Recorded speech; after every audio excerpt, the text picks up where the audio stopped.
Dong Jerwin, salamat kay Dong ha nga. Nagkauyab jud ta Dong Jerwin. Kay once kani grabe na akong lipaya Dong Jerwin nga nagkauyab jud ta. Kay once ug mga atol ko Dong Jerwin no. Katong pa ta nagkauyab, mangita magkabuang-buang jud ko asa nako ibagno sa akong kakatol ay. Usahay atos punas mangga. Usahay atos punas nangka. Usahay sa punuan sa saging. Ambot bisig asa nakabagnos kay usuway ato dito sa may kawayanan nga.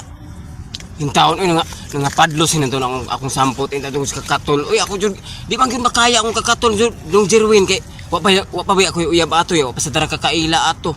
Mo nga di man pwede nga manawag ko naglaki abi na lang grabe na jud ko kahigal. So nangita ko paagi oy muto mga punuas kahoy akong gibagnos dito akong sampot. Si kung ganaana dos punuas kahoy. Lo grabe anto na abot gud sa may kawayanan nga. Mao ako na bagnosan nga duna day tunok ang kawayan. Sumuton nasugsug kintaw ni akong sampot Dong Jerwin oy. Bago pa gani na ayo. Mo nagpasalamat jud ko Dong Jerwin nga naabot ka sa akong kinabuhi.